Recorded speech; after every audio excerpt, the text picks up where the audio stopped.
Do you want to know what's happening in sport? Tune into On the Ball, a weekly tour show which is on Win FM 98.9 every Tuesday from 7 to 9 p.m. with me, your host, Troy Biff Mills. We will keep you on the ball with our variety of guests and, of course, your calls, discussing the facts and the stats and sharing your opinions. Get on the ball and stay on the ball by tuning into On the Ball with Troy Biff Mills on Win FM 98.9 every Tuesday night from 7 to 9 p.m. and also on Facebook and YouTube. Be on the ball.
Good evening, good evening, good evening.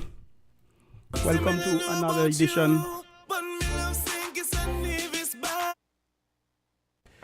Welcome to another edition of On the Ball here at WINNFM 98.9.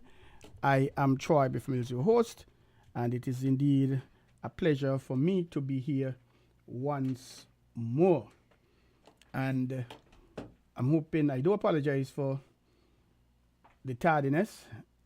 Not feeling 100% this evening, but I couldn't let down you, the fans. I have to be here because I think we're going to be having a very good time, a very interesting program. And we expect Mr. Samuel Spencer out of Antigua and Barbuda, the chairman of the Leeward Islands selectors. He will be hitting us up to tell us what's going on with the games that they're having up at in Antigua. There wasn't a Leeward Islands tournament this year, but they would have asked all various countries to send some names of some players to be selected, and that was the case. And they're having a series of matches, and they're looking to select the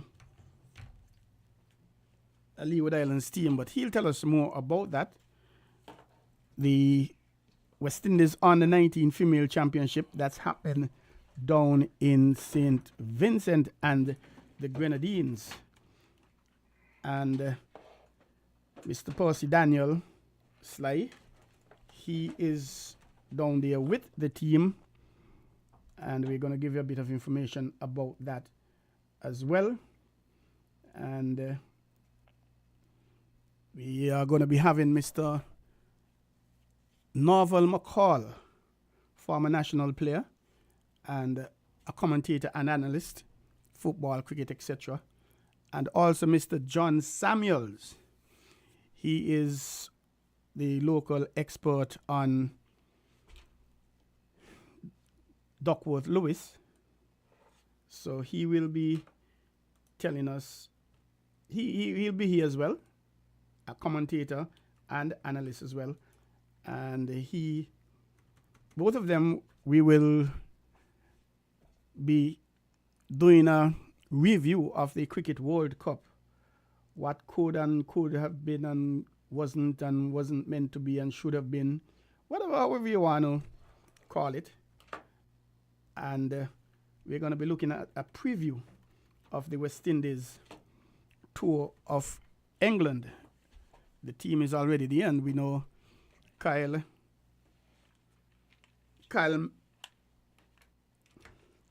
Louis, Mackay Louis, and his brother Jeremiah Louis both have been included in the squad.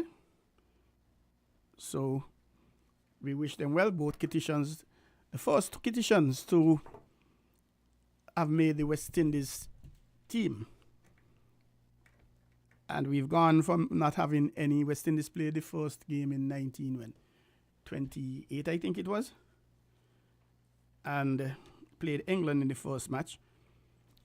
So between 1928 and now, wow, that's like 96 years. We've never had a Kitishan playing for the West Indies. We've had a Kitishan playing for England. He played test match. I think it's one test match for England. I can't remember his name.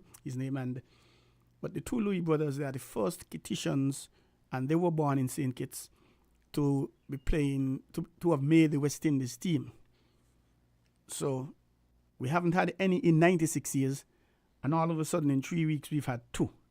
I guess the Almighty is smiling down on us. And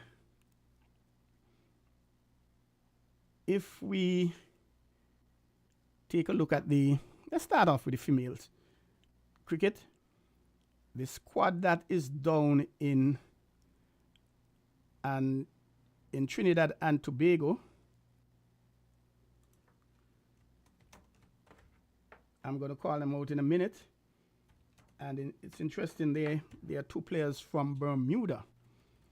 And I could understand that thinking, that logic, and there are also 2 from the USA.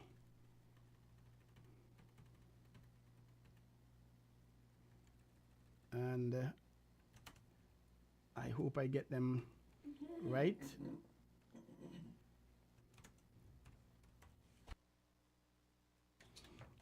And the Leeward Islands on the 19th squad that they're down in Trinidad. Jazara Claxton, our very own. She is, and they are how many players? 1, 2, 3, 4, 5, 6, 7, 8, 9, 10, 11, 12, 13, 14 players, 14 young ladies. Jazara Claxton, our very own, she is the vice captain.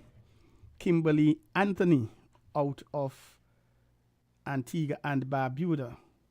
Jazara is the captain, pardon me. Kimberly Anthony is the vice captain. And the others we have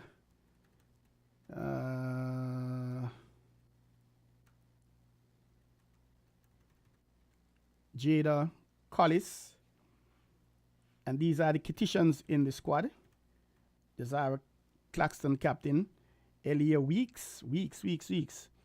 She must be related to me, Jamster. She gotta be. Only Weeks and Mills and have these kind of talent. And my Weeks would have come from my mother's side. Jacasinique Hodge, Zaris Kerrit, Gabriel Harilal. These names look like Greek. And Kazik Boyles, Jada Collis. Those are the Kititians in the squad. There are 7 of them. And we have Kimberly Anthony, the vice captain. She's out of Antigua and Barbuda. Jessenique Hodge out of Antigua and Barbuda. And Megna Baishia, as well as Senari Rambalapali. Both of these are from the US. Shayna Wallace, Courtney Brown out of Antigua and Barbuda. And Amara Richards and Catherine Bean Rosario out of Bermuda. So that's how they're looking. And in terms of management, we have Charlene Martin. She's out of Nevis. She's the manager. Pernell Watley out of Antigua and Barbuda, the head coach. Percy Daniel, he's the assistant coach. And Keisha Lee Byfield, she is the physio. And we're receiving information that they only have access to 1 ground down there, the Brian Lara Cricket Academy. And these games are going to start on Thursday. There are going to be 3 games at the academy. 1:10 in the morning, 2:30 in the afternoon, and 7 p.m. The first round of matches, Trinidad and Tobago versus Guyana at 10 a.m. 2:30 p.m. we'll see Leewards versus Barbados, and 7 p.m. Jamaica versus the Windward Islands. And if we look at the revised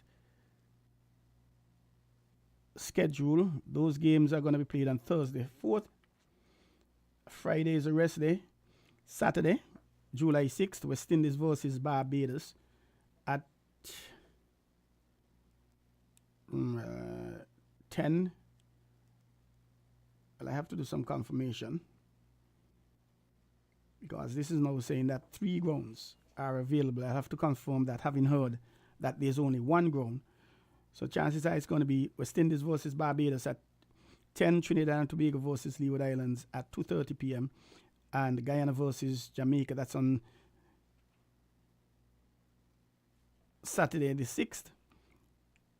Sunday the 7th, Barbados versus Guyana at 10, Trinidad and Tobago versus Jamaica at 2:30 p.m. and Leeward Islands versus the West Indies at 7 p.m. Tuesday the 9th, next week Tuesday, God spare, Trinidad and Tobago versus Windward Islands at 10, Jamaica versus Barbados at 2:30 p.m. and Guyana versus Leewards at 7 p.m. So we wish all the young ladies well. Hope you have an injury-free tournament, and may the better team win. And of course, I'm hoping and praying that the Leeward Islands will be the better team and be coming out victorious. That is female cricket. West Indies on the 19 cricket happening down in Trinidad and Tobago. And we're going to be having Mr.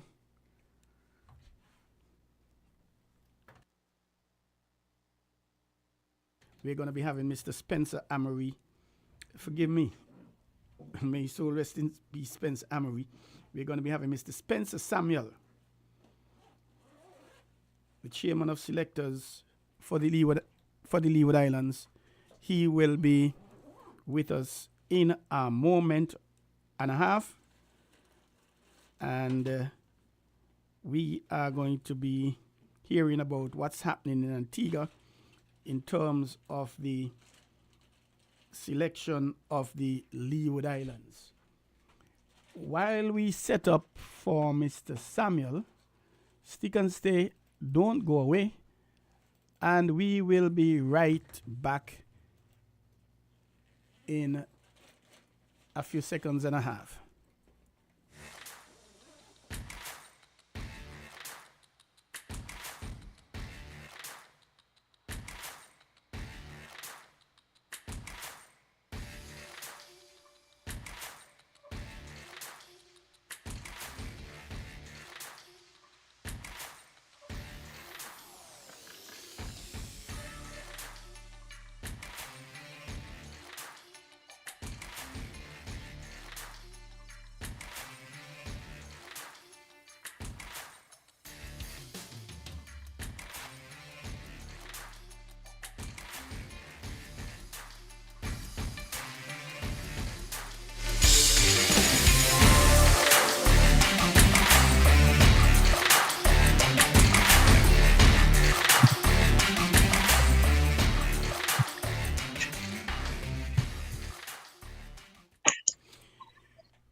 Thank you for joining us, staying with us here at WINNFM 98.9 on the ball.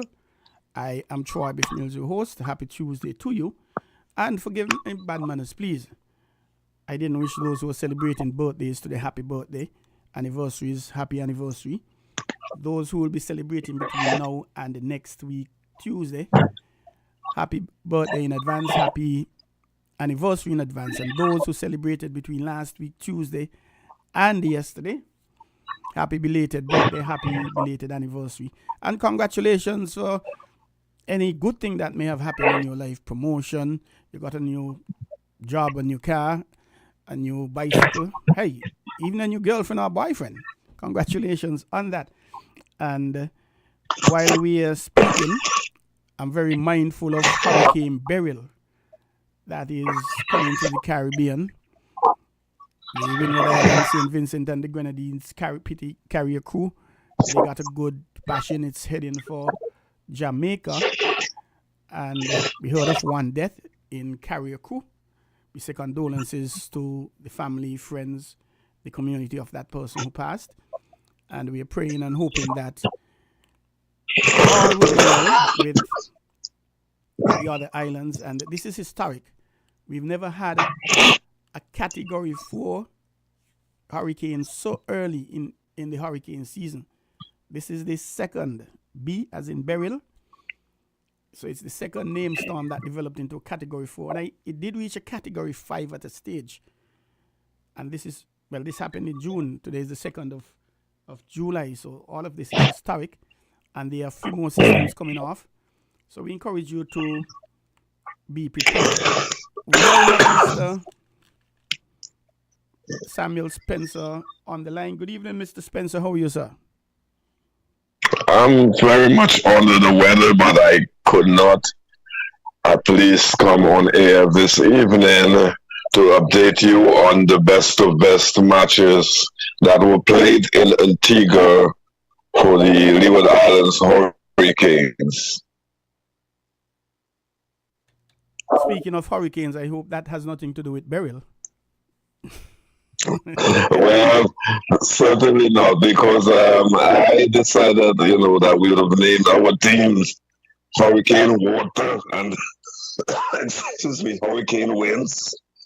And we didn't get any of that in Antigua, except for a little in which uh, curtailed play on yesterday's portion of play that we had in the second match of the two-match series that were played between the best of the best in the leewards.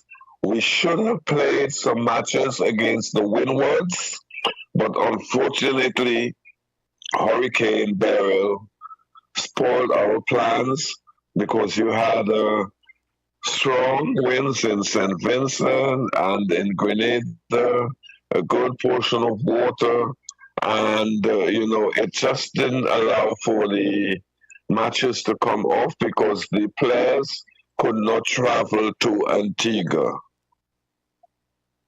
It's really sad to hear, but it's a good thing that they were safe, and it's unfortunate. I don't think anyone really had foreseen Beryl coming so early in the system and being so catastrophic as it were.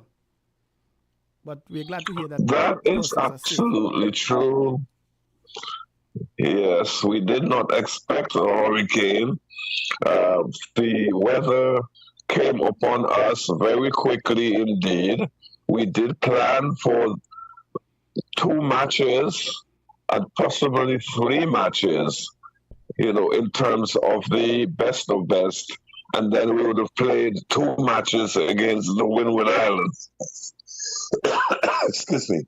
Unfortunately, we were only able to have two matches of the best of best. But indeed, they were very good cricket games.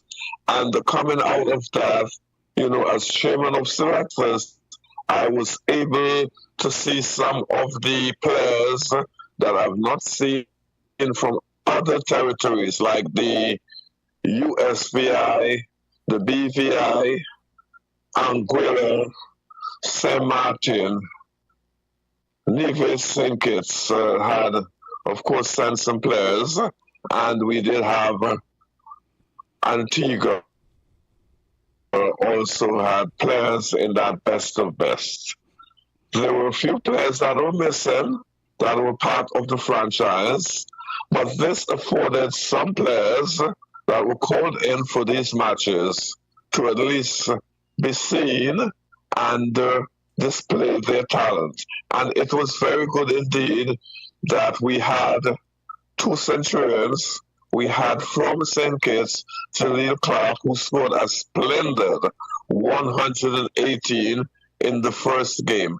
And I can tell you for a fact, this was one of the highlight of the matches that were played. It was indeed a tremendous innings.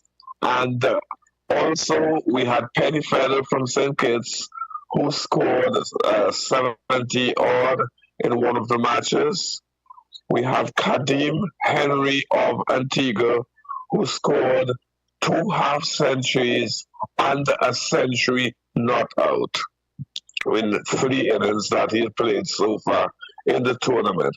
Bowlers that were outstanding, we had Longerford from St. Martin, medium fast. We had also Jedediah Martin from Antigua. We had Kadim from Antigua, and we also had some good spells by our spinners. Although Harris of St. Martin was not very successful in terms of the amount of wickets he took, he was quite impressive indeed. And we also had good spells from Louis of St. Kitts and a number of the other bowlers. Stick a pin there, please. Sam, you said Louis of St. Kitts. That would be Jerickson Louis, the younger brother of Mikael and Yes, that's correct. Jerickson Louis. Oh, thank you. He was there for the last game, and He did bowl well, and he made a swashbuckling 30. Yes, So I continue. think the Lee brothers are dominating cricket in the Leewards, Yes, the father and has that is quite good indeed. the father really worked hard with them. When I hear their story, I remember the Serena and Venus story, how their fathers at a Uh-huh. very young age said they were going to be number one and number two in the world, and everybody laughed after him. But he put in the work. Mm-hmm. He and I think it happened from one day he was watching television and he saw the winner of a tournament getting $40,000, and he said, "Well, boy, that 40,000 is more than I don't make in a year. So I gonna finish with that, and Mm-hmm. I'm gonna get into coaching." And he bought manuals, and he actually coached both sisters. And with the Louis brothers, the father, he really put a lot into the three of them. They were actually four. There was a fourth brother, but he gave up cricket very, very long. He didn't last too long with it. So who knows? We may very well have a third Louis in the West Indies team, in the Leewards team, and thus the West Indies team in short order. We never could tell. And that would be really fantastic indeed. I'm very proud of the fact that we were able to play these matches. Some people did say that there weren't any window for playing 3-day matches during this period of time, but the players were hungry for cricket, and it allowed, as I said prior, for the selectors to see the players on the show. And one of the comments made by one of the players is that he was so happy to be in such a professional setup. It is indeed the best atmosphere that he had played cricket in, and it is quite pleasing indeed. Cricket is about the players and not about us as administrators. We only facilitate, and the pleasure comes for us when we see these players rise to the pinnacle of West Indies cricket, just like we've had with the Louis brothers and many other Leeward Island players. And so, for us to be able to pull off this, mini tournament or this mini best of best series is indeed very good for Leeward's cricket. I can tell you that every single player that participated in this tournament was quite pleased, that it was done in the interest of the players. It was done when some thought we could not have played any cricket at all. And we ought to be mindful that as administrators, that we could make or break people's career. So whenever there's an opportunity for us to play cricket, let's play cricket. Let's uplift Leeward Islands cricket. I can tell you that we are now the envy of many throughout the world. We're the envy of many in the West Indies because we are producing players after players team. And as we know, the Louis brothers are our latest players to be selected. And I'm pretty much sure that after the next West Indies season, we will be having more players in the West Indies team. With roughly how many players have been exposed to the Steve Best of the Best series overall in Antigua? 32 players. And how many of 32 players were able to be exposed in the best of the best. Something unheard of in Leeward's cricket, because what would have happened in the past when there were, some tournaments, Leeward Island tournaments, you would then select from the tournament and that's it. In this case, we were able to have the best of the best because we haven't had a full tournament in, a couple of years because of the fact that some of the territories have complained that it is not financially viable to do so. But I'm assured by the president that next year we will have a full tournament and we will also have the best of the best.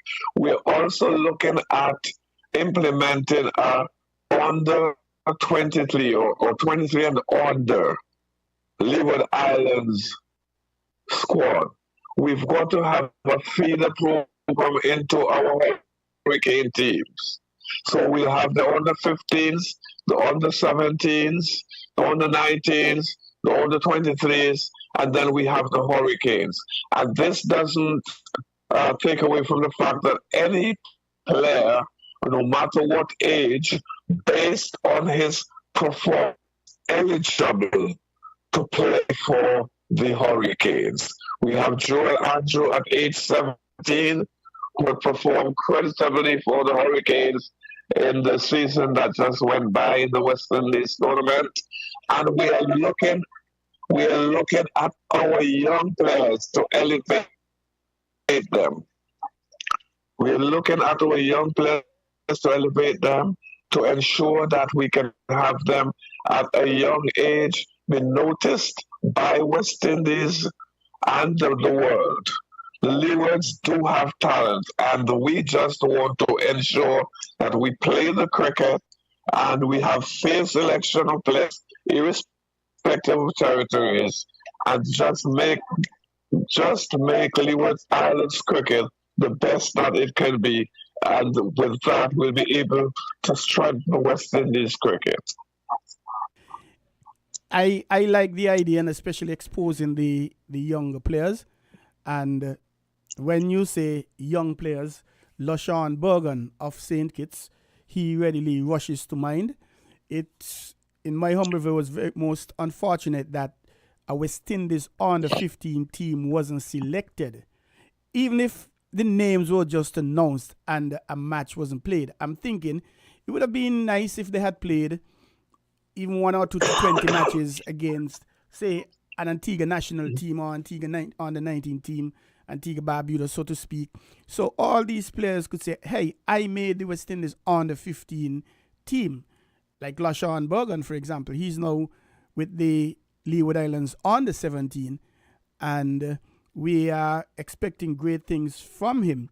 There's a group, Sandy Point Benevolent Society. They are based in the States, but they also have a subgroup here in St. Kitts.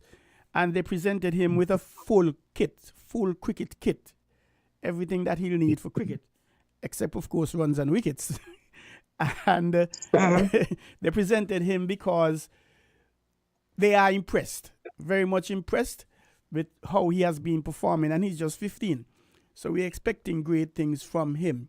How many players of the current Leeward Islands Hurricanes were involved in this Best of the Best series?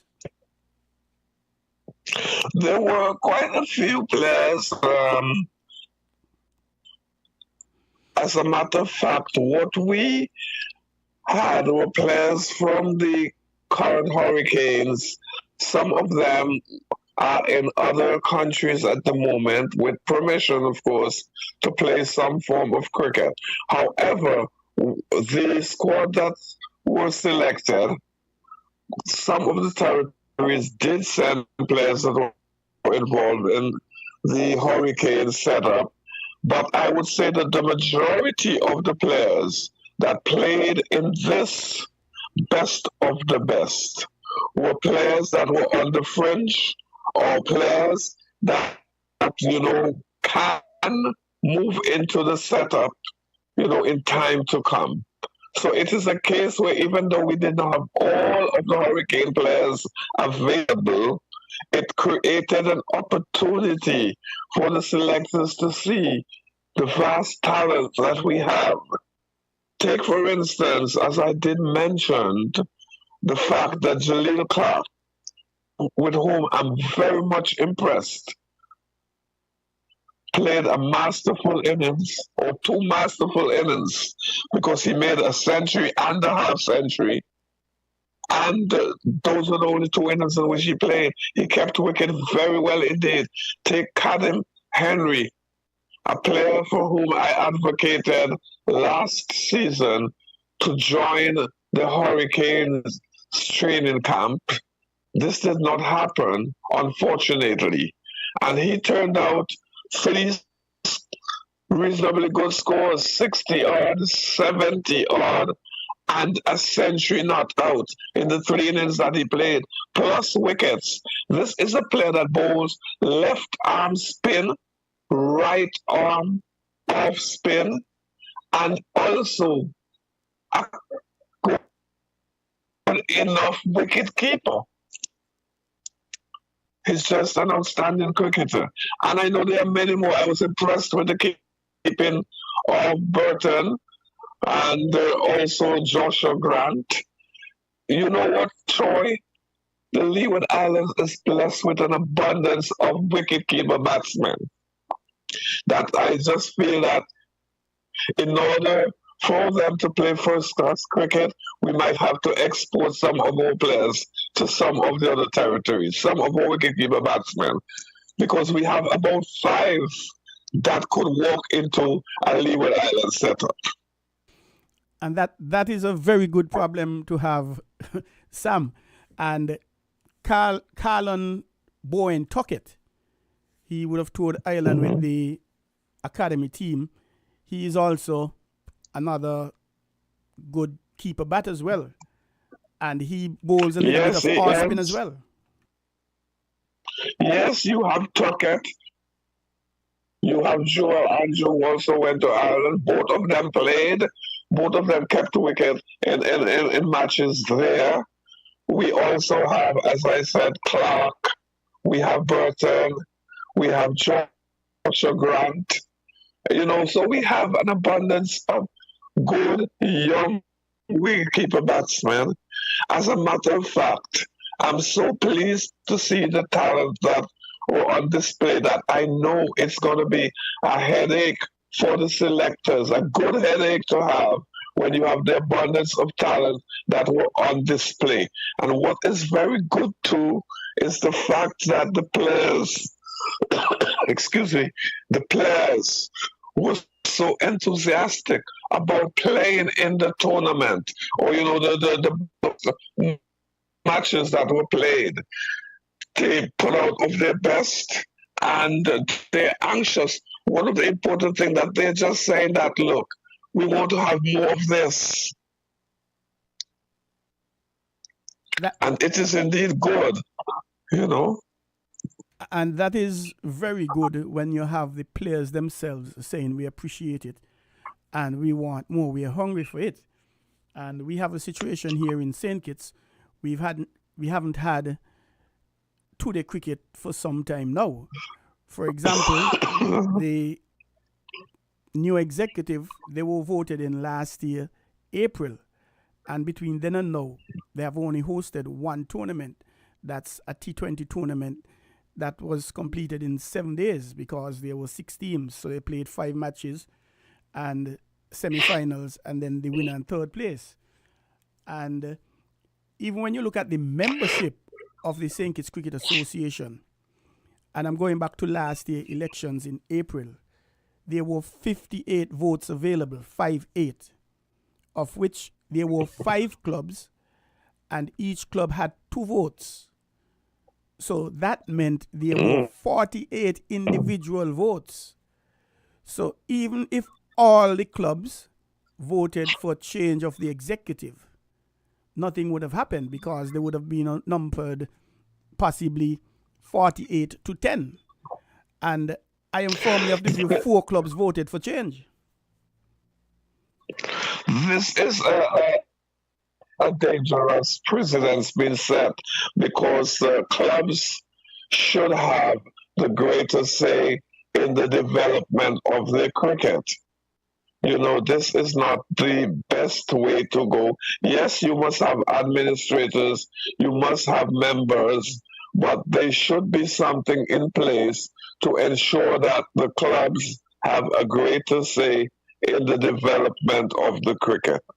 And maybe they need to look at that situation more closely, because when individual members, can dictate dictate and make decisions of that nature, it could very well be in their personal interest or friends or cronies or whatever, and it would not be good indeed for the cricket. Most correct, Sam, because the cricket is all about the clubs. It's about the players. And yes, an executive is voted for put in place to administer it. But I was speaking to the president of one of the clubs, today's Tuesday, on the weekend, and he told me something extremely shocking. He told me that the president, and I've heard it before from different sources, told the clubs that they are the ones responsible for organizing tournaments. And that seems extremely strange to me. The clubs are there to play, the clubs are there to say what we want, and the executive of any association, football, cricket, basketball, they are the ones responsible for organizing national competitions, not the clubs. Of course, if the clubs want to organize a fun festival or something, fine. But the national associations are wholly and solely responsible for organizing national tournaments. So, as happens in Antigua. So that is. And I do think, from our conversations and, those meetings that I held in St. Kitts, I do recognize that cricket in St. Kitts needs professional help. It needs people who understand, the gravity of what have to be done to ensure you bring back cricket to the level of the days of Alan Harris, Auckland, Hector, and, Cooley, Gilbert, and these guys when St. Kitts was a world beater. And those were the days when cricket was really cricket in St. Kitts. And I, as a Leeward Islander, really want to see those days come forth again. Indeed, because the stronger the units are, the stronger the Leeward Islands team will be. And we have to push for that. As a matter of fact, the general elections for the management of the St. Kitts Cricket Association should be happening shortly, and maybe sooner than most persons may think. And two-day cricket is one of the big things on the agenda because clubs down here want to play cricket. I'll dare say, Mikael Louis is extremely blessed not to have played so much two-day cricket here in St. Kitts. Nevis, on the other hand, they play a lot of cricket. Two-day cricket, T20, 50 overs, 40 overs, 35 overs, T10. And quite a few of our players participate over there. We just have 5 clubs, 5, 1, 2, 3, 4, 5. And 2 new clubs joined the membership of the Cricket Association last year, April. So on the 1st of April last year, we only had 3 clubs in St. Kitts registered with the Cricket Association. I'm not certain how many we have between then and now, but Nevis, on the other hand, from what I've gathered, they have some 6, 7, 8 clubs. And perhaps that is why they have so many test players, and we are just getting 2. I'll tell you something, Troy. Sorry, in England, they have over 100 clubs. One county have over 100 clubs. Can you imagine?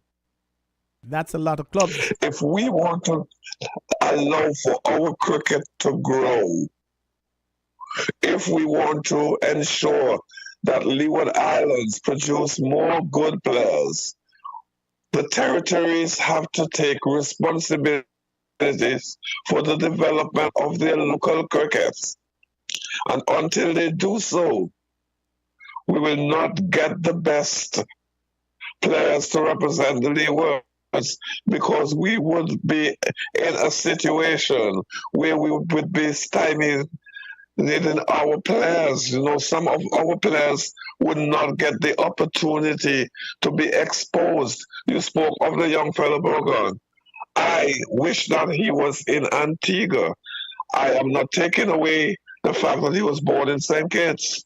But if I could get him in Antigua to be affiliated with one of the clubs there, so he could play 2-day cricket at this stage of his life, that young fellow, from what I saw of him, could develop into one of the better all-rounders in the Leeward Islands. Take Clark, for instance. I saw him in St. Kitts. I saw him here.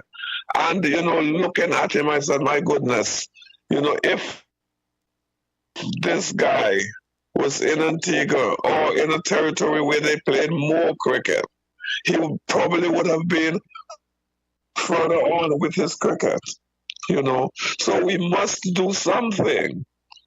We need for our associations in the territories to wake up and do what is right, do justice to our players. I find that too many people would beat their chest because they're in position, and it's about them, and if it's not about the rest, and it is wrong. We need, as a people, to ensure that once we take responsibility to be in a particular position in leagues or in local cricket, that we carry out our duties in a way that would benefit the cricket in the leagues.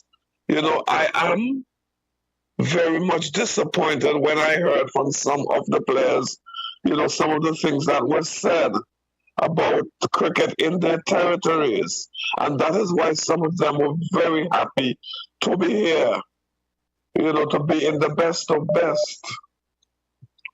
And I do hope that the Leeward Islands Board would see it necessary to continue the process of having the best of best, not only in 3-day cricket, but in 50 over cricket, in T20 cricket, and under 23 cricket.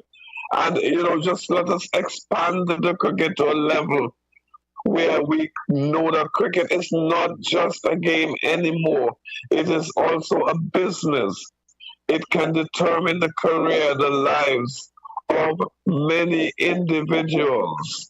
So at least what we need to do, those of us who hold the reins, must ensure that we do the proper things that will have these young men and women reach the pinnacle of West Indies cricket and world cricket. We have world beaters in the leagues. It's just a matter for the territories to do what they ought to do to ensure that these things do happen. It's for us to all support each other. I'm always here and willing to help any territory in the development of their cricket. Sam, we got a question. We got a question online from one of our listeners in the US. And he is asking if this tournament would be played annually and if it would be rotated amongst other islands. That is the best of the rest series. I had a discussion with the president, and that is one of the things that he said to me. It would be wise to move it to different territories year after year. Even if we have the Leeward Islands tournament, the intention is that after the tournaments, you get the best of the best, and you play 2 or 3 matches in one of the Leeward Island territories. So yes, given what I was told by the president, if it's the intention to do so, it is something that he's going to put to his board and to ensure that, we work towards it as swiftly as possible. Sam, any final words before we end this section? Yes, my final word is to still reach out and give congratulations to our 2 newest Leeward Island players in the West Indies team. I'm so elated that I cannot, but continue to speak about it, especially the fact that there are 2 brothers who justly deserve to be in the West Indies team. I know Jerry should have been there before, and what's for a man, he must get it. even if it is one day before he dies. And Jerry and Michael, I definitely wish them very well as they move off to England to represent the West Indies. As a matter of fact, I support the West Indies wholeheartedly. I do want us to win that series, but I also want our players, our two players, to shine brightly as it goes in West Indies cricket. When Leeward Islands cricket is strong, West Indies cricket is going to be strong. I thank you very much for listening to me, and good night to you listeners, and good night to you, sir. Thank you very much for making yourself available, Sam, to brief us on what is happening with the Best of the Best series in Antigua and Barbuda. And we congratulate the Antigua and Barbuda Cricket Association for putting this program together and having some 30-plus players being exposed to cricket. And we wish you all the best. As a matter of fact, it is the Leeward Islands that really put this cricket together, supported, of course, in some measure by the Antigua and Barbuda Cricket Association. Thank you very much indeed. Thank you very much, Sam, and we look forward to hearing you again in the very near future. You're most welcome. You're listening to On The Ball here at WINNFM 98.9. I am Troy Biff Mills, your host, and we just heard from Mr. Samuel Spencer of Antigua and Barbuda. He's the chairman of the Leeward Islands Cricket Board's Selection Committee, and he was updating us about what's happening in Antigua and Barbuda with respect to the Best of the Rest series they are having.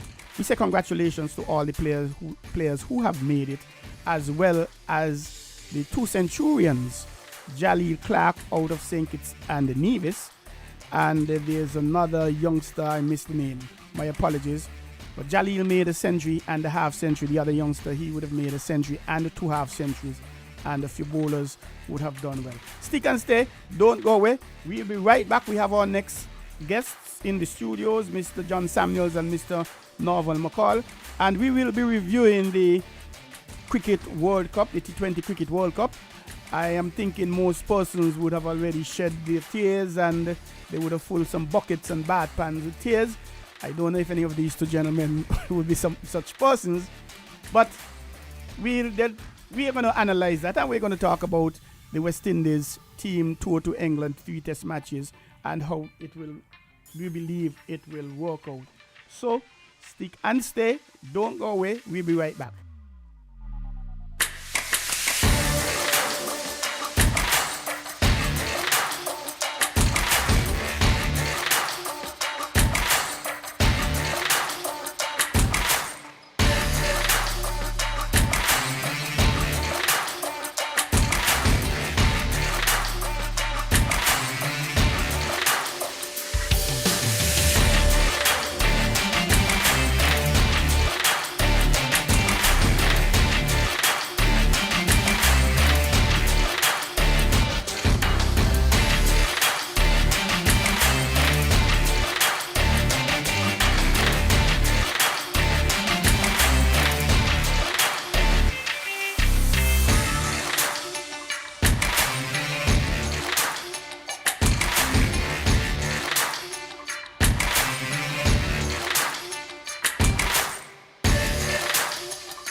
Do you want to know what's happening in sport? Tune into On The Ball, a weekly tour show which is on WINNFM 98.9 every Tuesday from 7 to 9 p.m. with me, your host, Troy Biff Mills. We will keep you on the ball with our variety of guests and, of course, your calls, discussing the facts and the stats and sharing your opinions. Get on the ball and stay on the ball by tuning into On The Ball with Troy Biff Mills on WINNFM 98.9 every Tuesday night from 7 to 9 p.m. and also on Facebook and YouTube. Be on the ball.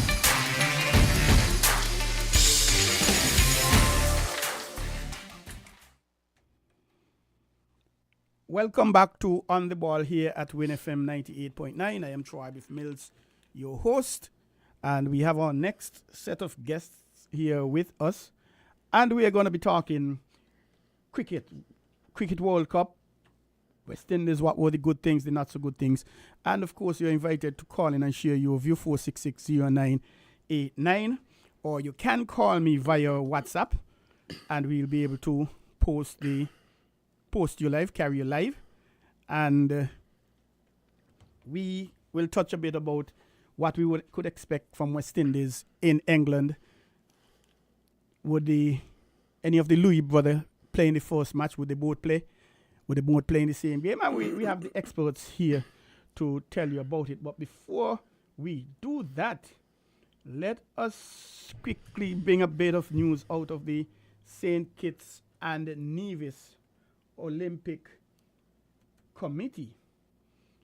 There was an election yesterday, and I'm going to read the article that was sent by the St. Kitts and Nevis Olympic Committee.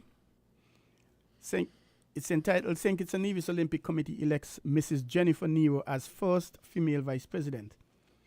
Dated July 2nd, 2024, the SKNOC announces the historic election of Mrs. Jennifer Nero as the first ever female vice president.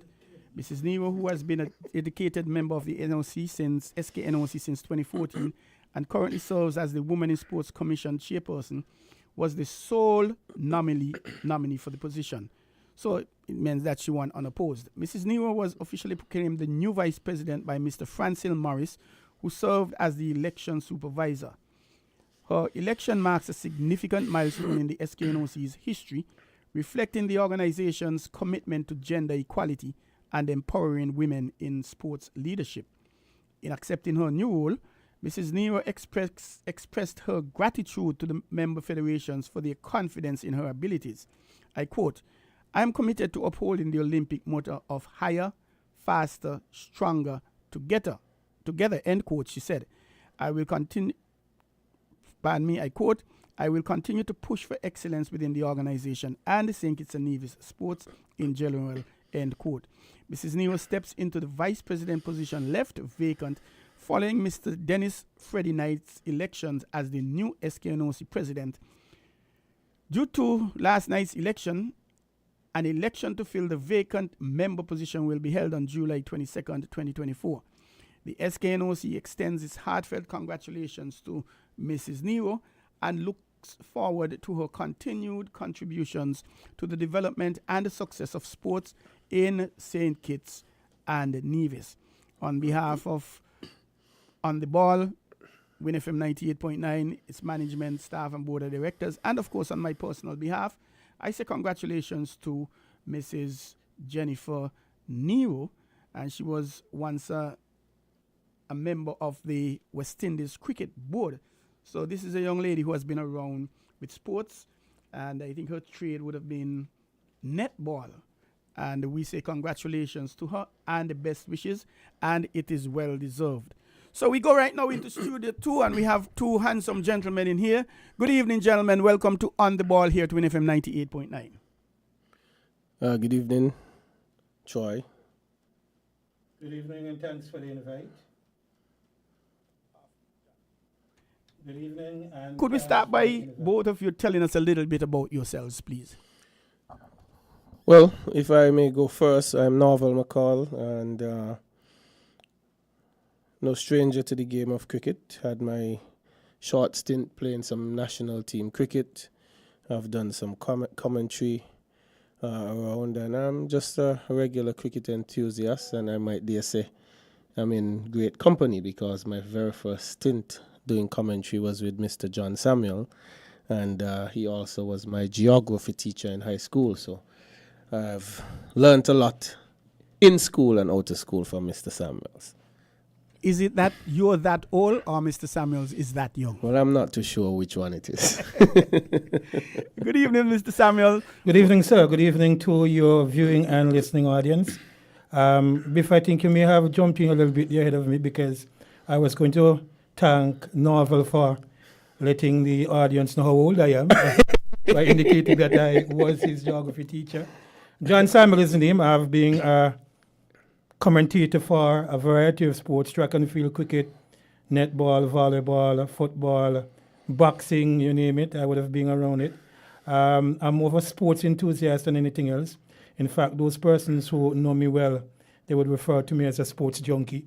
I spent quite a bit of last week, in particular, looking at the trials, the Olympic trials for the U.S. had a spot, look at some of what would have taken place in Jamaica, Bahamas, etc., etc. So whatever the sport is, providing that there is an opportunity for me to look at, listen to, dabble in, then I'm very keen on doing so. This is your first time on the ball here at WINNFM 98.9, Mr. Samuels. Welcome. We thank both of you gentlemen for availing yourselves to be here. And we suspect it's not going to be the last time we're going to be seeing you, John. Welcome again. Gentlemen, the T20 edition of the Cricket World Cup has just been completed in the West Indies and the US. We know India defeated South Africa in the finals. Ultimately, as we're now hearing a little bit of controversy, but we'll get to that. What were some of your good moments? What stand out for you about the World Cup? From that perspective, the World Cup had a number of associate nations, not full member nations. We're talking Uganda, Papua New Guinea, Namibia. Teams of that sort were a part of the World Cup. And there are a number of things that I would have picked up from that. And one such being, there is still a massive divide between the full member nations and the associate member nations, which the ICC would have some work to do in terms of getting them playing more regularly against full member nations. But I think each one of those teams had players of good repute, fellas who look like they can play and compete at that level. Predominantly with their bowling, there were one or two batters who did well. From a West Indies standpoint, I am happy we got to the group stages, beyond the group stages to the Super 8s, because it means we don't have to qualify for the next World Cup, and we struggled with that in the last World Cup. But having said that, I don't think there's a lot to shout about for me, or maybe I marked too hard. Truth being, I didn't expect us to get too far beyond that. My expectations wouldn't have been much further, because our approach to the T20 game still happens to be the same as it was when we won in 2016, which is we're trying to belt the ball out of the park in the latter stages of the game to win games. We have lost 2 games in the World Cup. Both games we sacrificed 53 and 57 dot balls respectively. Simply saying, we're barely using 50% of the deliveries we are facing. Against good teams, you're not going to win. And sorry to say, if the coach we have continues to be the coach, much will not change, because that was his approach as captain. From a final standpoint, well, I would say one of the standout moments would be Afghanistan getting past Australia. That, I think, was a massive feat for them, and a plus in the world of cricket, because Australia came into the World Cup as one of the favourites. This would have been, if they would have won the World Cup, they would have completed winning most of the championships, the Test Championship, the One Day Championship, the Under-19, so they would have taken everything. But I think Afghanistan came into the tournament, they did well, and I think they did extremely well to beat Australia. And I guess I will leave the finals. Those are the standout moments for me in terms of things that I saw that I liked. But it's T20 cricket. The USA as well was a surprising team, but it's T20 cricket, and if you be good on the day, you can basically upset anybody. Thank you very much, Novel. You really dissected it, and I like that. What about you, John? For me, one of the things that stood out is that cricket is still a game that is played more in the head than anywhere else. Persons might think that it's a situation where you just go out and you whack the ball as far as possible when it comes to T20. But for me, it was quite evident that those teams that are better prepared, and I'm not talking about from a physical aspect, those teams that are better prepared from a mental aspect, they are more likely to do well than those that rely purely on brawn. So the battle between brain and brawn continues, and more times than not, brain is going to win. It was exciting, like Noval would have indicated, to see that the USA, they gave a very good account of themselves. For me, one of the feature game was that encounter against Pakistan when they went on to win the Super Over, and by doing so, they would have accredited themselves as winner of the game. The standard of the cricket, it varied. There were some games where you had very outstanding performances with bat, with ball, and in the field. And then there were situations where you had what could have been considered some very mediocre performances. From a West Indies point of view, sad to say, I was doing what most of my elders would have been referring to as expecting the worst and hoping for the best. Because based on the preparation, yes, we had players who were in the IPL, the Purans, etc., but I still think that there is a great bit of emphasis when it comes to sport and something that is called synergy. It matters not how good you are, it matters not how great you are.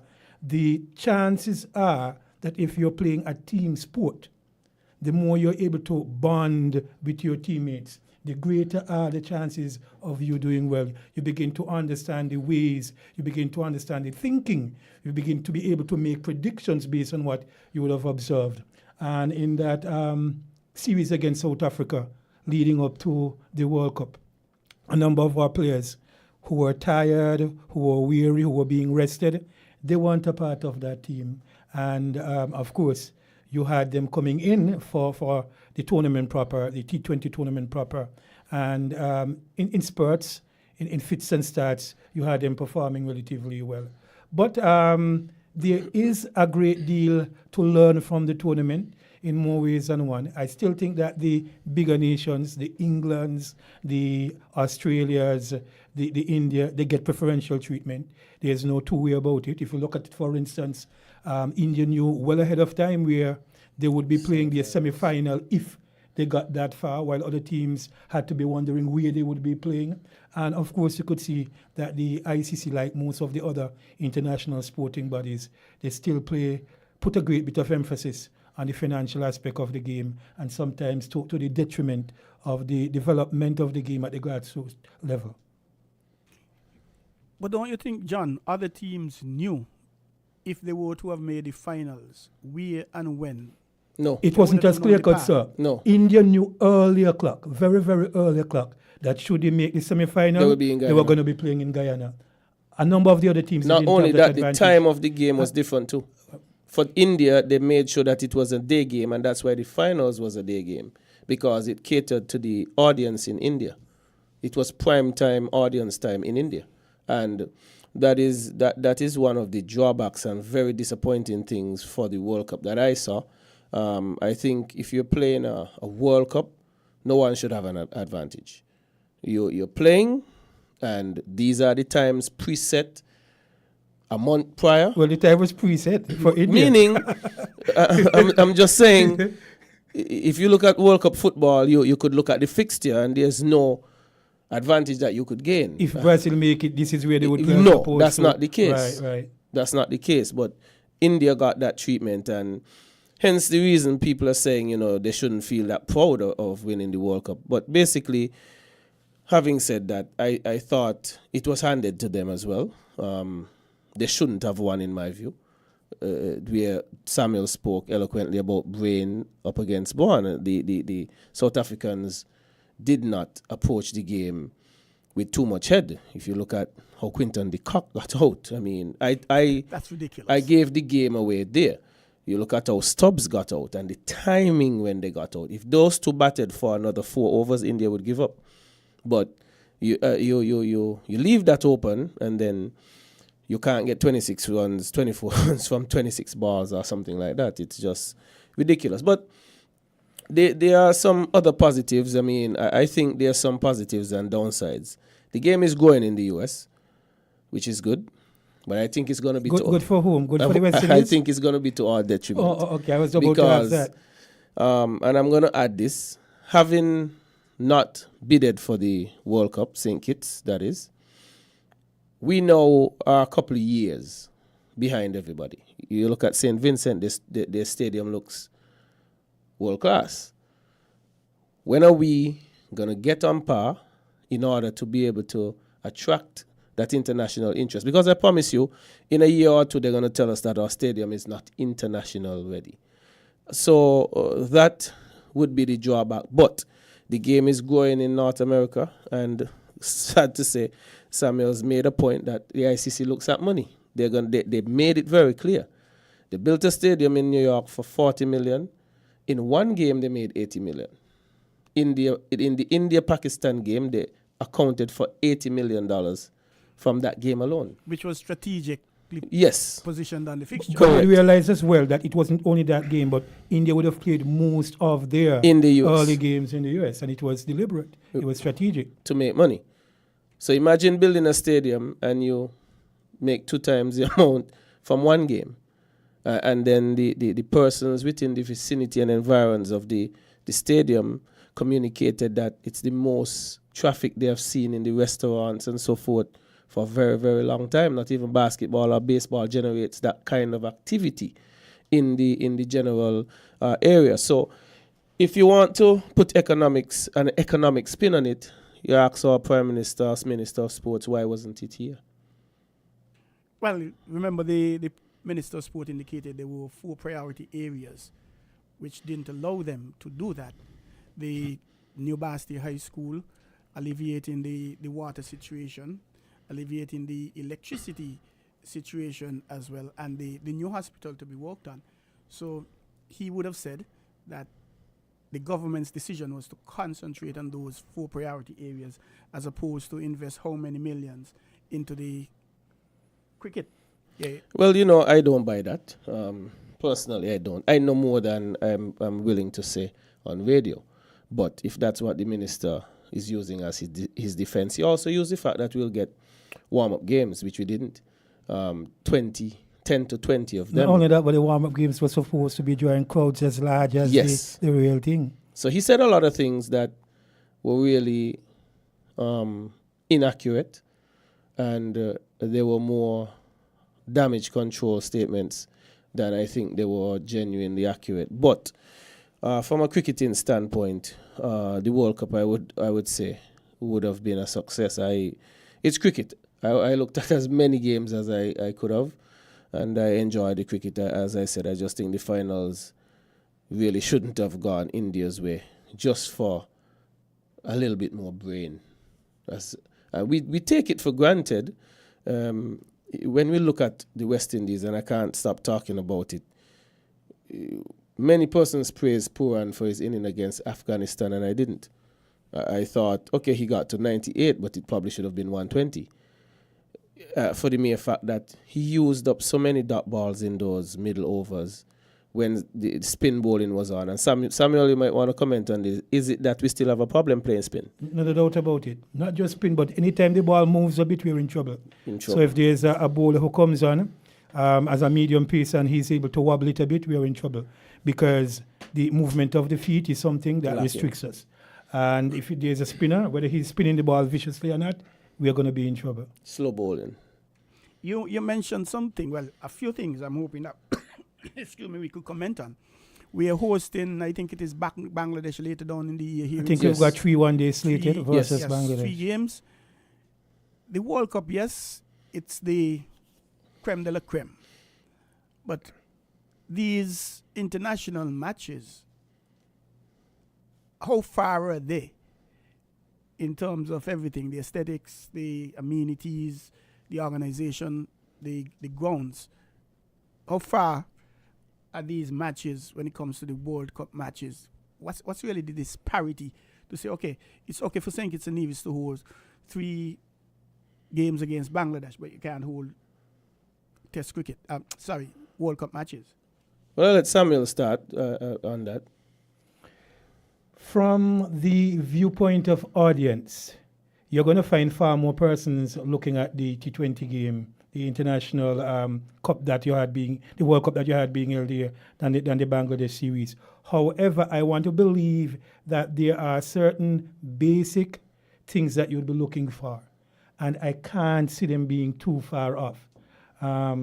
There are one or two things that may be overlooked when you have a bilateral series taking place that may not feature so prominently when you're having a world tournament. But in a nutshell, I find it very, very difficult to believe that the disparity is one that you could consider to be a gulf. It would be more of a crack than anything else in terms of how far they are apart from each other. In fact, I was telling somebody that based on the fact that we had CPL here last year, and we're going to be having CPL here again, and, you know, a large number of players that are going to be here, they would be moving around on the international basis and so on. What they would consider to be the basics, if we don't have them here, they're going to make a big fuss. They would make a fuss. Of course. And you know that sportsmen, especially those that are at the very, very top, they can be very, very, for want of use of a better word, petty at times. You know, the bathroom is a little bit too far from the dressing room. This doesn't happen like we want it to. The dugout is a little bit too shallow. It could be a little bit deeper. There should be more space for us to stretch our legs out, etc., etc. I do not see a gulf being between the World Cup and our international matches and that kind of thing. The ICC would be the governing body for both of them, and I do not want to think that what they expect would be so far apart for a bilateral series as opposed to an international tournament. May not be as far apart, but I think one of the areas that they are very keen on would be media. I think one of the things I heard, our media center would need to be expanded some, and I don't think that would have been a massive issue. At the end of the day, I can agree to a certain extent that there's not a massive difference outside of viewership. You would have a lot more persons looking at the entire World Cup as opposed to a bilateral series. But one of the areas, though, Noval, that I think we may have been found wanting in, having been weighed in the balance, is the lighting. That would have been one, and probably the scoreboard. Right. The scoreboard and the lighting. Yeah, both of them. Those two would be very, very grey areas in terms of us being able to get top marks when it comes to hosting something as high up as the World Cup. So that explains maybe why decisions were not made, because it means our lighting we would have had to change our lighting. But that would have been good, because it would put us 10 years ahead. We are now probably 15 years behind, because what many people are not saying, our lighting was antiquated when it went in. From the beginning. From the beginning. Our scoreboard was already obsolete when it was erected. Okay. So, these are things that people don't know, but they are factual.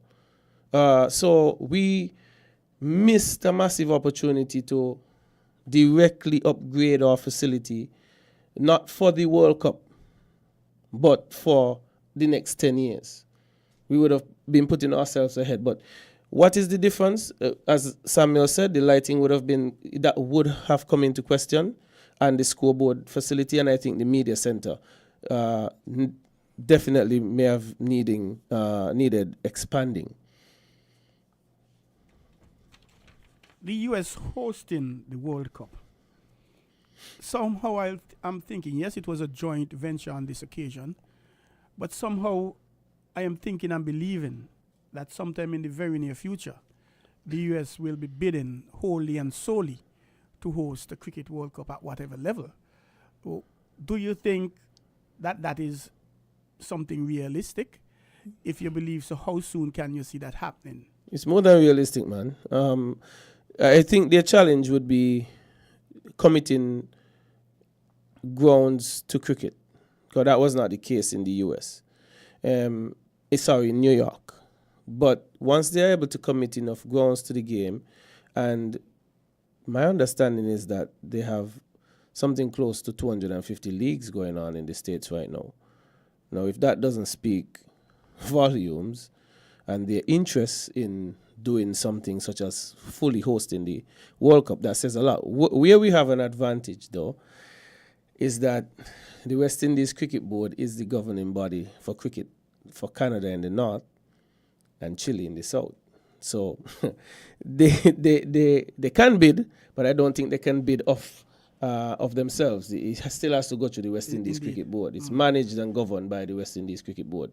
But I think they would see themselves opening up to going that far. But I think where they found themselves wanting would be the quality of surfaces that they were able to produce for the World Cup. That's my take on it. Well, I could tell you that's going to be improved just now. I heard, in fact, I read that one of the persons who is interested in supporting cricket in the US is one of the vice presidents for Microsoft. Oh, and he would have committed himself that they are going to be doing whatever is necessary. There are a number of big so fishes that they in their can hats be into the ring. hosting cricket all on their own in a not too distant future.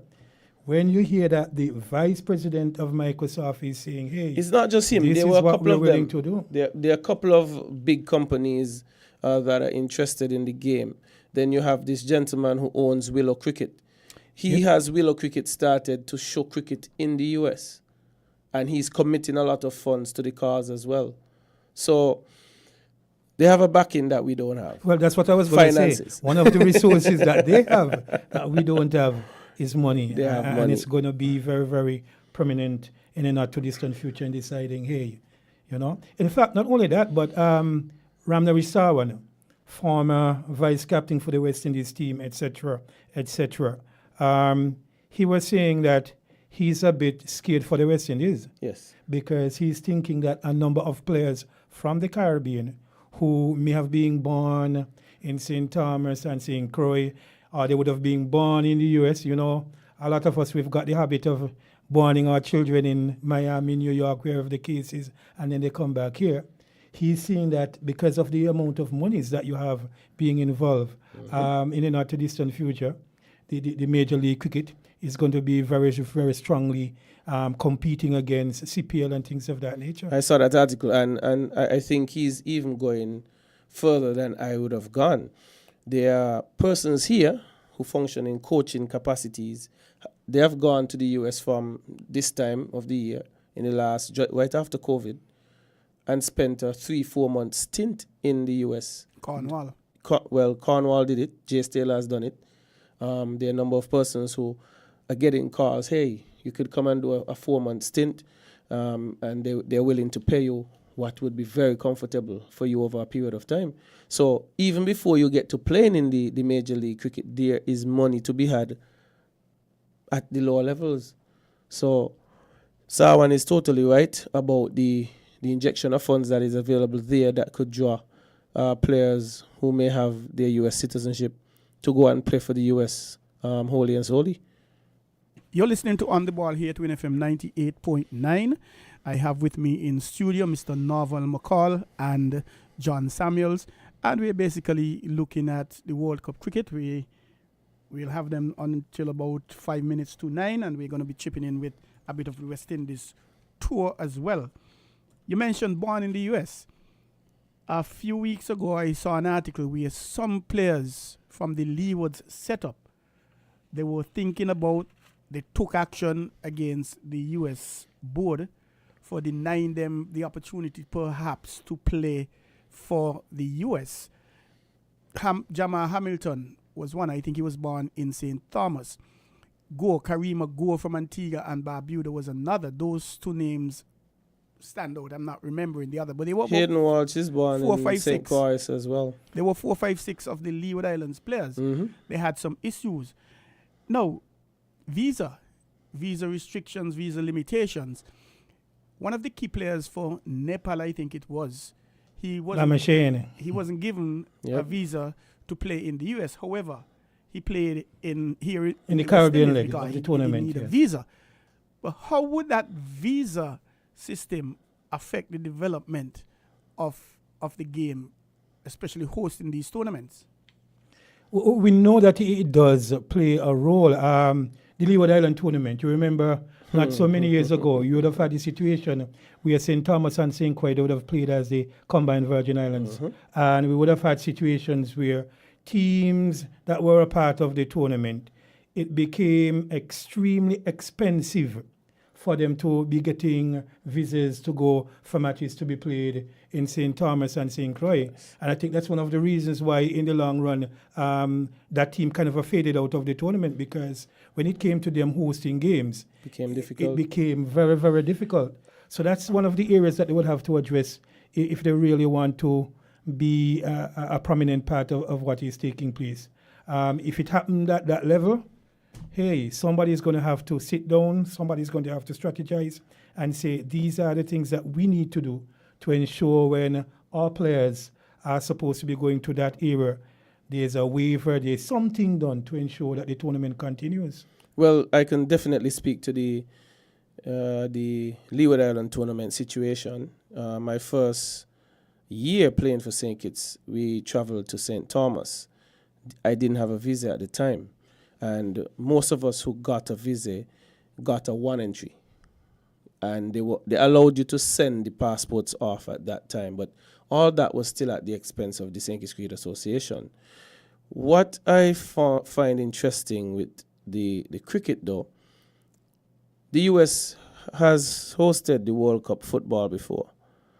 And I don't remember hearing of those situations. So it might be a matter for me, and this is how I view it, a matter of respect for the game just yet. They may not have gotten that respect for the cricket game just yet, because I know they have hosted World Cup football, they have hosted Olympics. I don't hear persons are being denied entry for that, but they're still denying cricketers here and there an entry into the US. And as I said, the ICC clearly would, if they are interested in having them hosting the games, would have to get more intimately involved in ensuring that persons can freely go and play the game. So that would be one of the Achilles heel to start with. But generally, they're well poised. There's such a massive following in the US, especially for these Asian teams, that there's not a lot to lose there. Well, we're going to spend about another 2 minutes on this before we move on to the West Indies tour.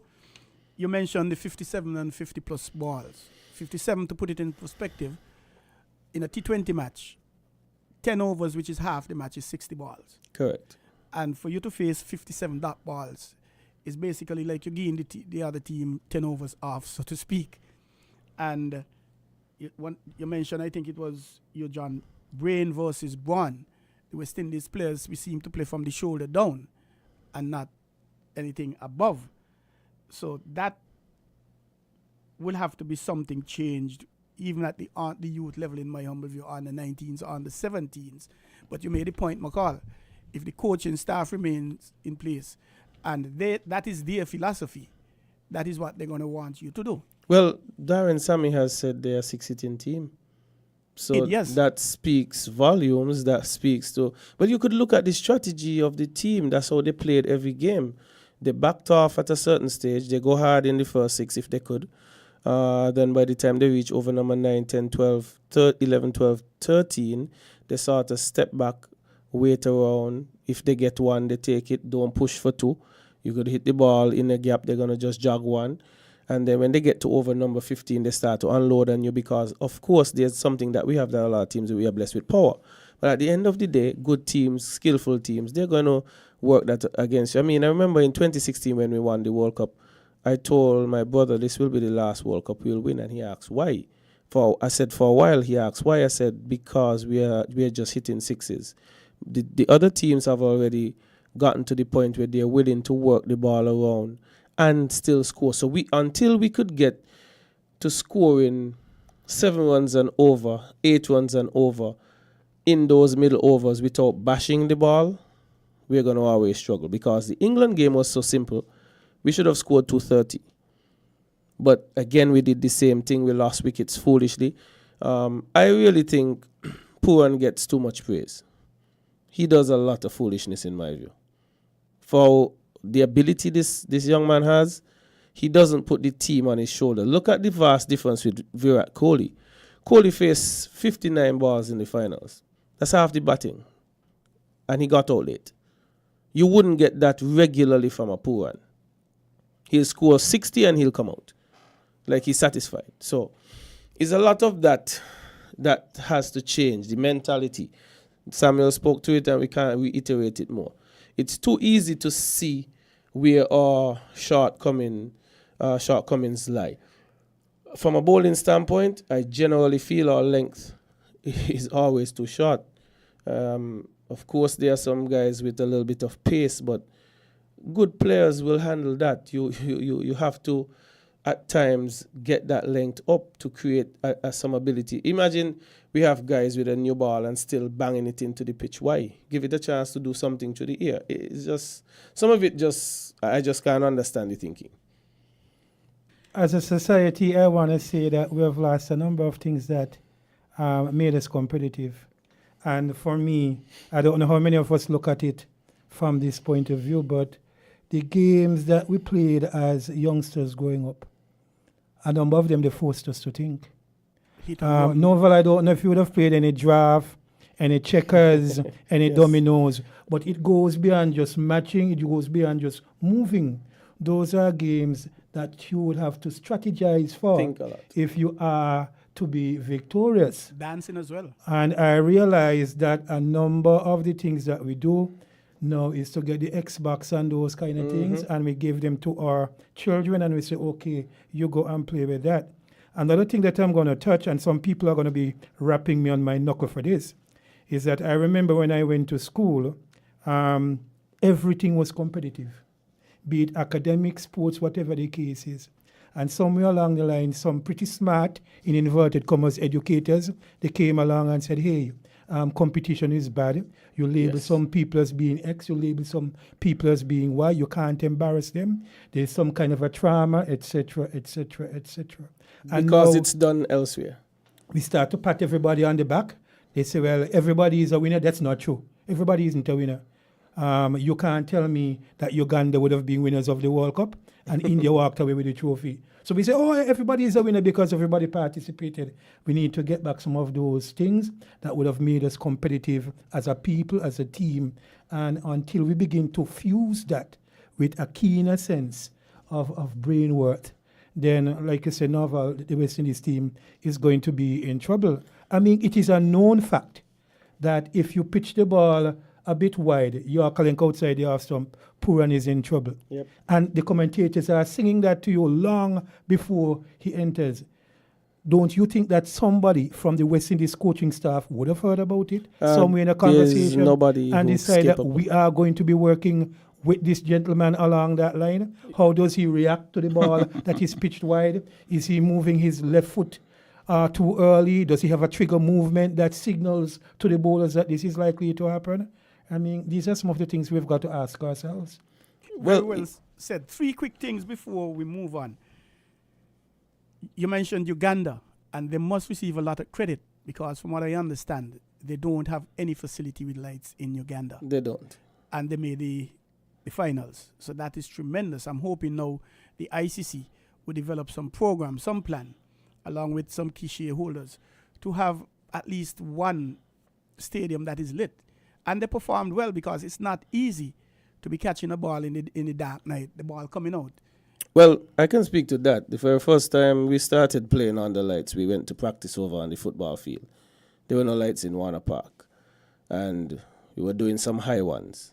And 90% of us, before we cupped our hands, the ball was already bursting through. So it was new.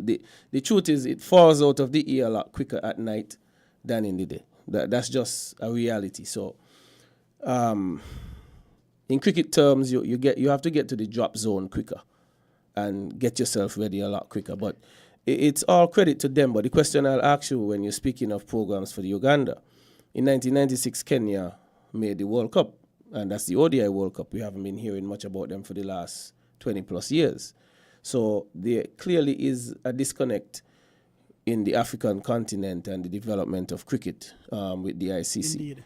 So Uganda, they have been producing a couple of good cricketers now, so they have been able to get to the T20 World Cup. But what is going on in the rest of the territories? One last point I'd want to make as far as the Cricket World Cup is concerned. I was extremely disappointed by the performances to our captain, Rovman Powell, in terms of his production by way of runs.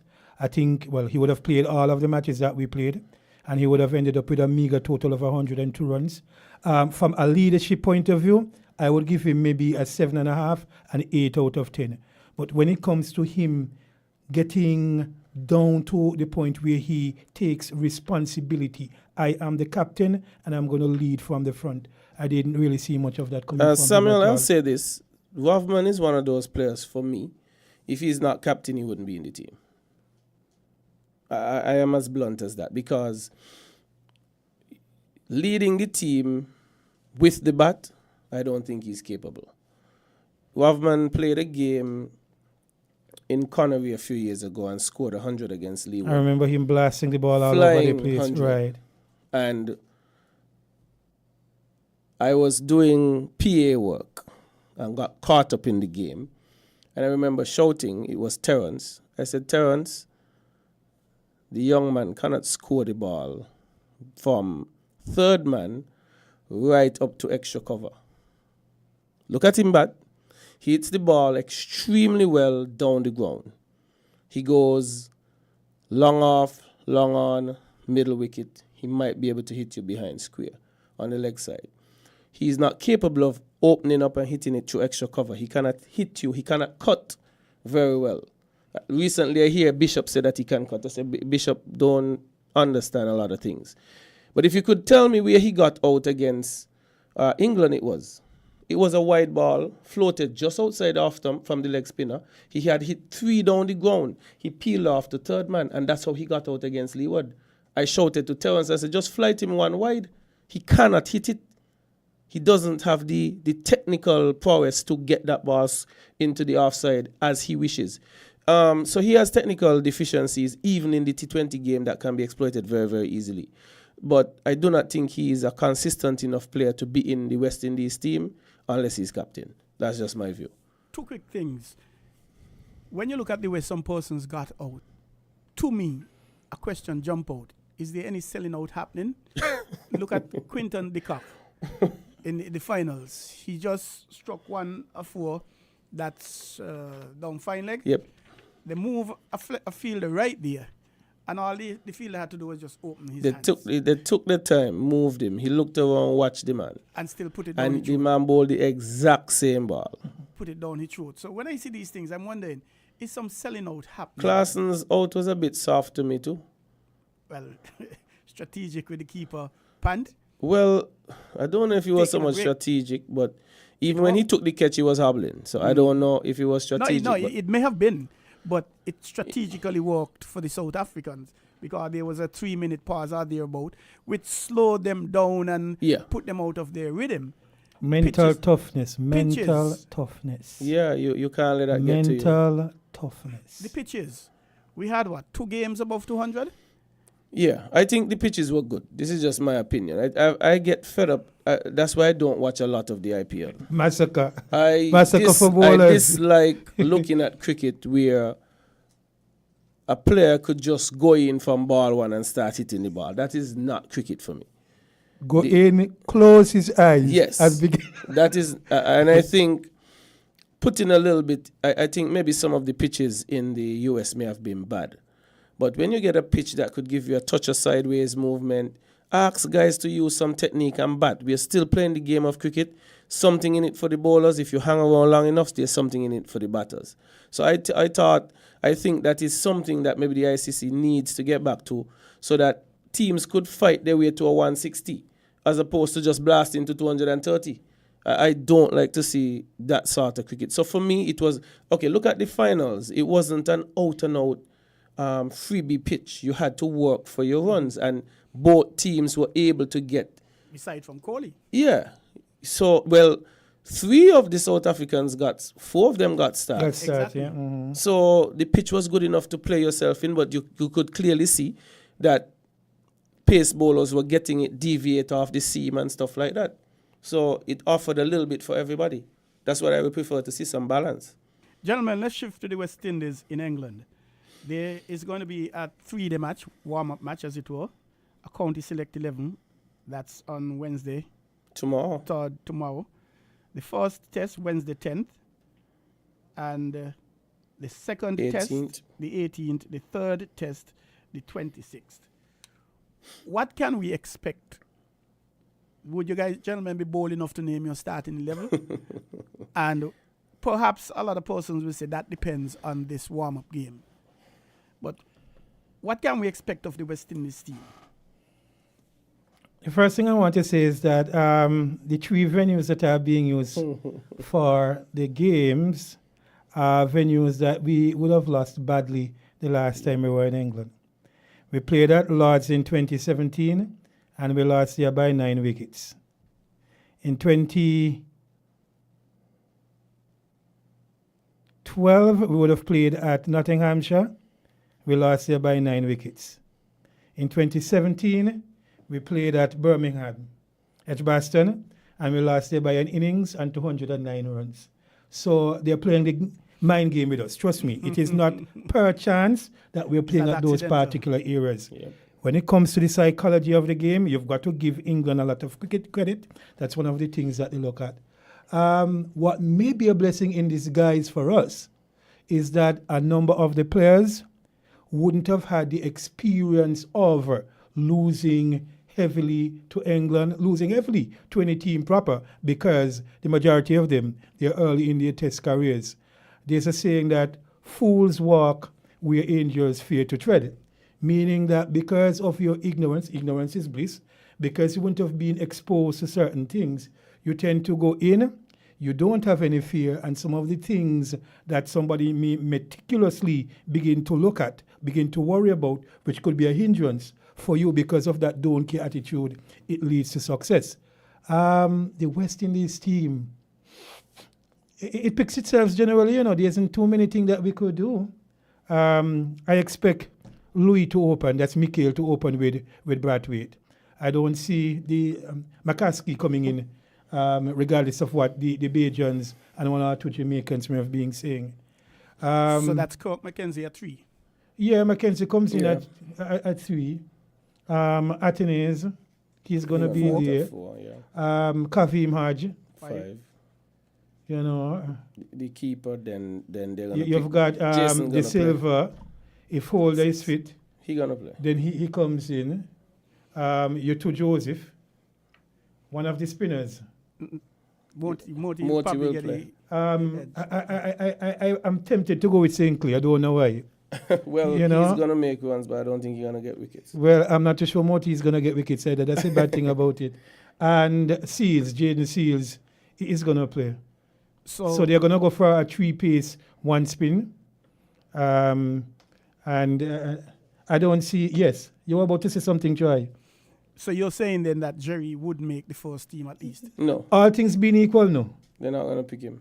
All things being equal. I would love for him to be there. Yeah. But all things being equal, no. Especially if Holder would have recovered from whatever injury it was that prevented him from playing in the World Cup. They're going to bank on his experience and the fact that you don't have Roach. Because as much as I'm one who thinks that it's time for Roach to call it a day, when it comes to bowling in English conditions, that experience serves him well. And it would serve us well. But no, I don't see Jerry playing the first game. Yeah, it would be... I'd be surprised if he were to play the first game. But Mikael, I think it's a given that he should play. Bearing in mind, the skipper is from Barbados. And they are not afraid to be insular when they need to be. And so nothing will surprise me with that. But I think based on what John said, I can support the selection. My take, though, they would opt to go for Seals. And I think Seals did something that I mentioned on a previous program, that he went to England knowing that they were traveling to England to acclimatize themselves and say, hey, I'm up here, I'm bowling well, I'm picking up wickets.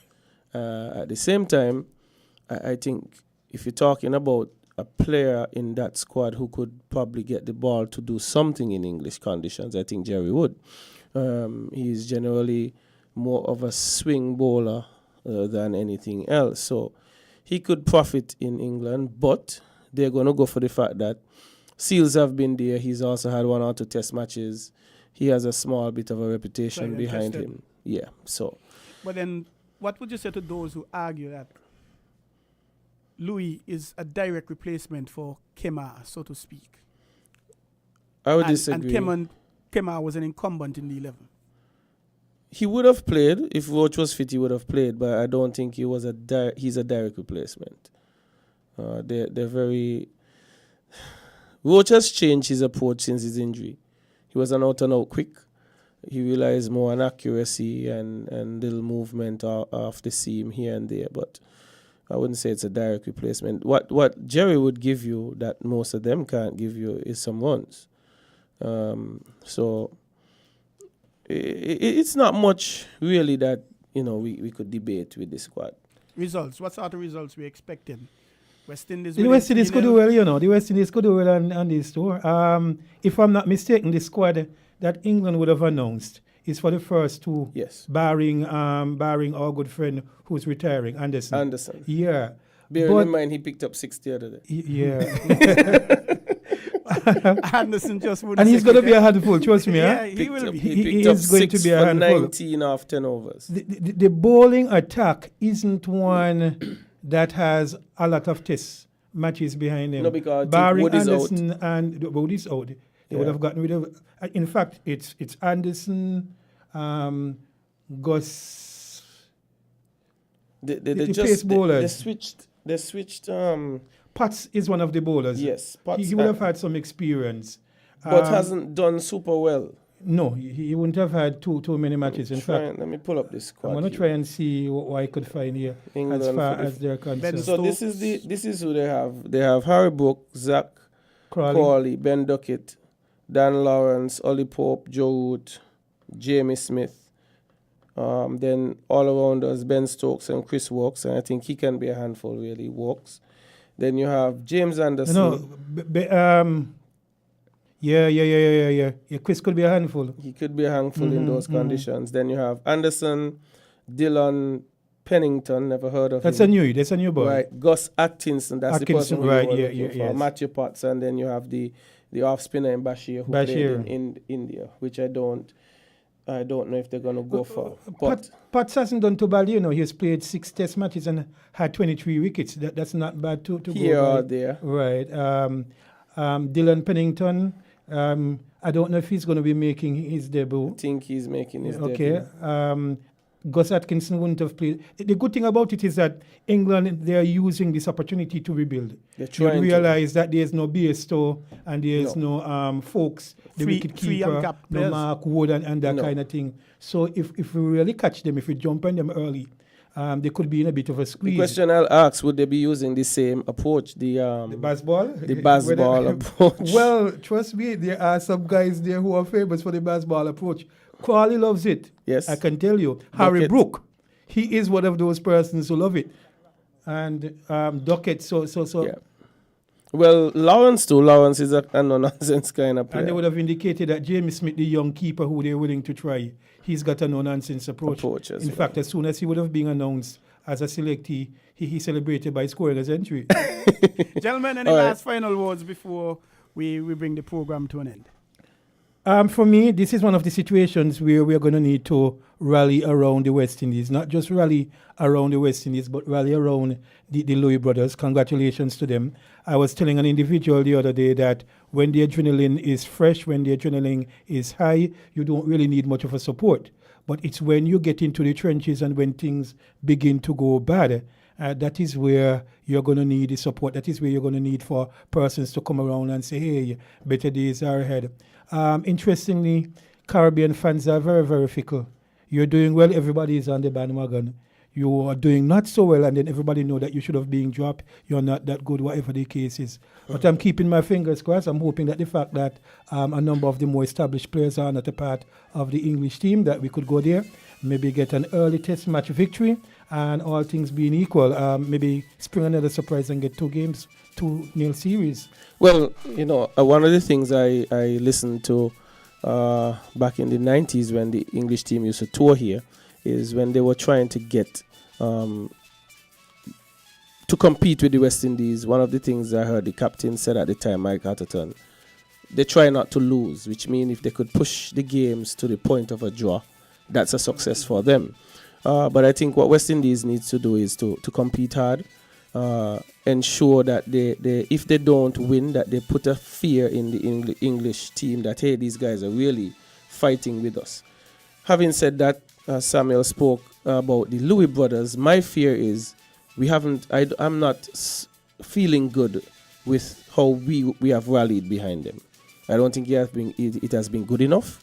I don't think the support has been strong enough, and it makes me a bit scared for if they don't do well.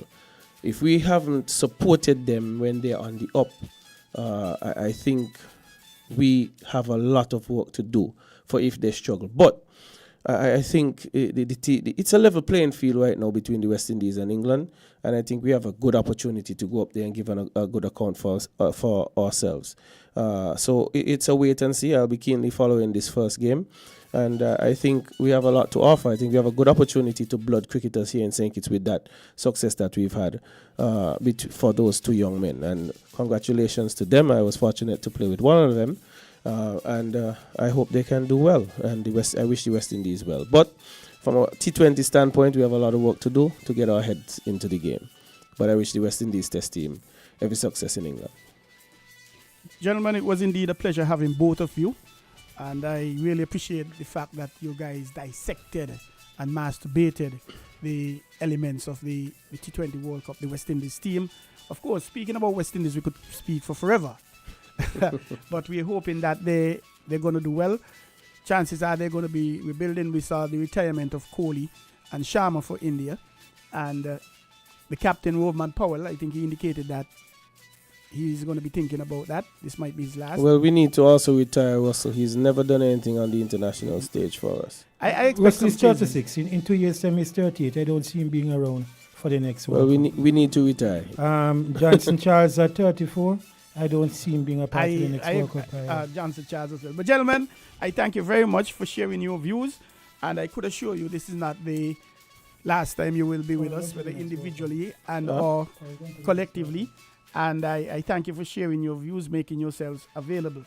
And we thank you, the listening audience, for being with us here at WINNFM 98.9 on the ball. We encourage you to join us again next week, Tuesday, from 7 to 9 p.m.